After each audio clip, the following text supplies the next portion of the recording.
Le PSG battu à Monaco, Rennes battu par Bordeaux et l'OM qui reste à la maison après son match annulé. C'est pas qu'on est inquiet pour les clubs français en Ligue des Champions, c'est juste qu'on serait plus rassuré si c'était Brest ou Montpellier.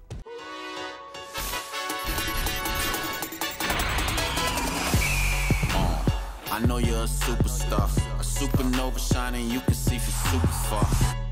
Par définition, un entraîneur est toujours en sursis. Mais pour le coup, ça commence vraiment à sentir la fin pour Thomas Tuchel. En s'inclinant à Monaco alors que son équipe menait 2-0 à la mi-temps, l'entraîneur parisien a sans doute grillé son dernier joker. Et une défaite, mardi, face à Leipzig en Ligue des Champions, pourrait lui être fatale. Alors, est-ce déjà trop tard pour Thomas Tuchel? On a posé la question à la team de YouFoot. Si Paris et Tuchel continuent de fin novembre jusqu'à juin prochain, c'est un peu tu restes avec ton mec ou avec ta nana alors que tu sais que ça va pas et que vous filez droit à la catastrophe.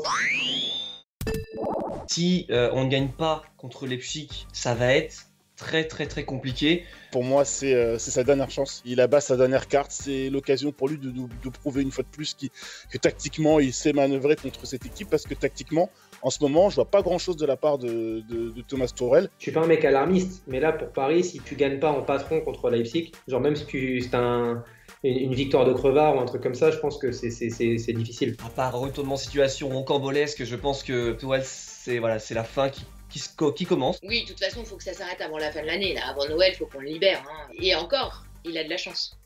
Parce que je pense que ça aurait dû arriver plus tôt. Quoi. Face à Monaco, on a du mal à comprendre ce qui s'est passé. Est-ce qu'il a toujours le vestiaire avec lui? Est-ce que les gens sont toujours à fond dans son projet? J'en suis pas si sûr. T'es Paris, t'es en Ligue 1, c'est en championnat. Et pardon, mais c'est contre un Monaco à la base que tu manges 1000 fois. Monaco a plein de défauts, mais c'est une équipe qui montre qu'elle a des envies, qu'elle sait faire des choses, etc.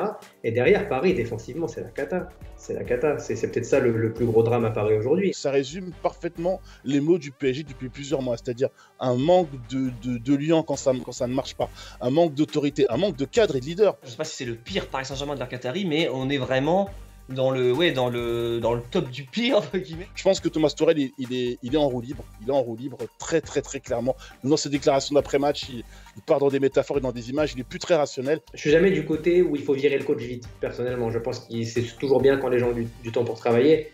Mais là, il y a un moment où c'est un divorce de raison. Humainement, je me dis, mais le pauvre, ce calvaire, quoi. Et tu vas pas me dire que le gars, quand il rentre chez lui, quand il arrive le matin au taf, il est content. C'est pas possible, c'est plus possible. Donc pour les deux, faut que ça s'arrête. Mais qui on va appeler? Et dans cette période-là, pétard.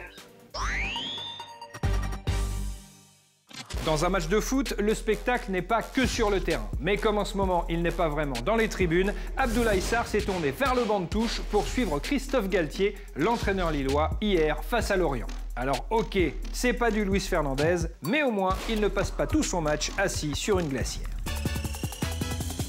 Vous l'avez sans doute remarqué, je suis bien arrivé au stade Pierre-Mauroy à Lille. Notre objectif, ça va être de faire un focus sur Christophe Galtier. On va tenter en fin de match de lui poser des questions, en savoir plus sur lui. On va voir tout ça ensemble. Allez, à tout de suite.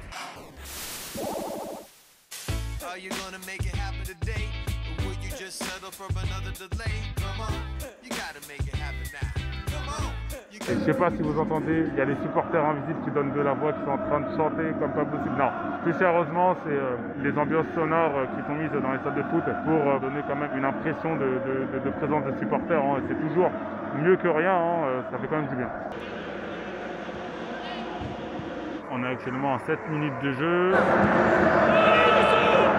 Galtier fait que de crier Youssouf, Youssouf, Youssouf. C'est un joueur auquel Christophe Galtier croit énormément. Ce soir, il est encore une fois titulaire. Je pense que Galtier vraiment a pas mal confiance en lui et veut vraiment qu'il fasse la différence ce soir. Et en tout cas, ça se ressent avec ce qu'il dit, la façon qu'il a de l'encourager, de crier Youssouf, Youssouf, Youssouf. But de Yazici. Et voilà, vous voyez, je vous parlais juste avant, tout à l'heure, de cette histoire entre Galtier et Yazici. Voilà, vous l'avez vu, la passe de Galtier, il l'a replacé, il n'a pas hésité à le reprendre. Plusieurs fois à crier. Et ça a porté ses fruits. Oh, Yazici le doublé. Galtier, Yazici, une relation incroyable. Et là, Yazici qui met le doublé ce soir face au Merlu. Eh oui, Yazici, la passe décisive. Je ne sais pas si vous vous rendez compte, mais Yazici, C'est 2 buts, une passe décisive.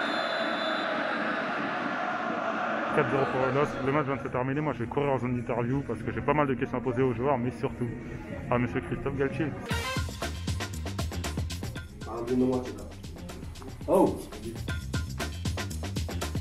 Il a dit que Cheka parle bien de moi. Hein. Il l'a dit. Hein. On est bien lui, c'est le meilleur entraîneur en France.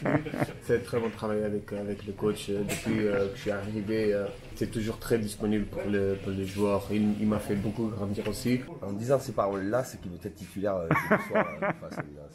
Je vous ai pas mal observé pendant le match. Vous n'hésitiez pas à recadrer, repositionner Youssouf Yazici. Il a besoin encore évidemment de progresser, tant qu'il sera autant amoureux du jeu et autant compétiteur, il sera toujours en plus pour notre équipe. C'est quoi vraiment la patte Galtier? Ouais, je ne sais pas s'il y a une patte Galtier. Déjà, j'aime les joueurs. Ça ne veut pas dire qu'on se fait des bisous tous les jours. Des fois, il y a des tensions, des fois, il y a des engueulades. Pour gagner des matchs, il faut de l'exigence, quel que soit l'adversaire. J'essaye toujours de transmettre cela. Est-ce que du coup, vous avez la sensation d'avoir affronté ce soir l'équipe de l'un des meilleurs entraîneurs français en Ligue 1? C'est indéniable, le travail qu'il fait ici est remarquable. L'équipe de Lille, quand je disais en début qu'elle pouvait rivaliser avec Paris, je pense qu'elle ne sera pas loin. On a vu pas mal de belles choses, on a surtout vu pas mal de buts côté lillois ce soir. Je suis très content d'avoir été présent. Je vous dis à la prochaine. D'ici là, prenez soin de vous. Allez, à plus tard les amis. C'était le week-end des premières en Ligue 1. 3 défaites pour le PSG après 11 matchs de championnat, une première depuis l'arrivée des Qataris. 4 buts en une mi-temps, une première pour Brest en Ligue 1. 7 défaites consécutives, la première fois pour Saint-Etienne depuis 2008, la pire série de l'histoire du club. Et enfin, ça y est, après 18 tirs, le premier but du Lillois Jonathan David en Ligue 1. Alléluia. Le lundi est une sacrée belle journée, parce que le lundi, il y a YouFoot, dans YouFoot, il y a le Social FC, et dans le Social FC, il y a Tonton Pat. Tonton Pat, Tonton Pat, Tonton Pat, Tonton Pat.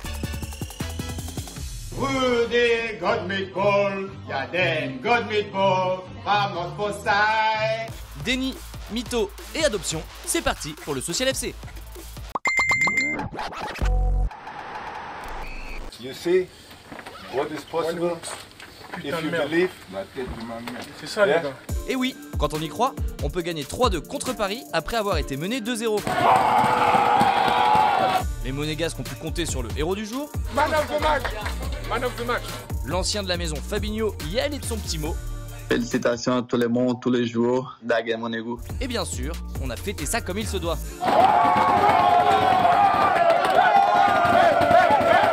Pour d'autres, la victoire, c'est toujours le même refrain.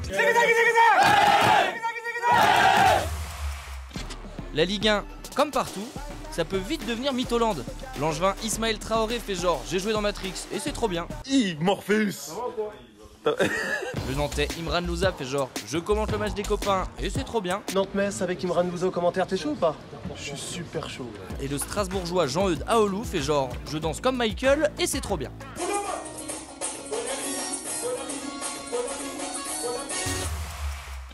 Pour un Brésilien, 2 solutions après une énième remontada. Se cacher par honte. Hey guys, I'm Neymar Jr. Ou boire pour oublier.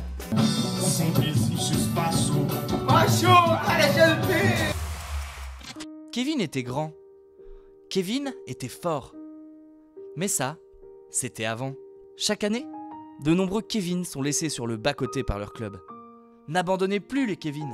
Adoptez-les en envoyant Kevin au 6-13-13. I can't wait to meet them. Tiens, il a vachement changé Tony Parker. Pendant ce temps-là, on a enfin chanté pour Athème.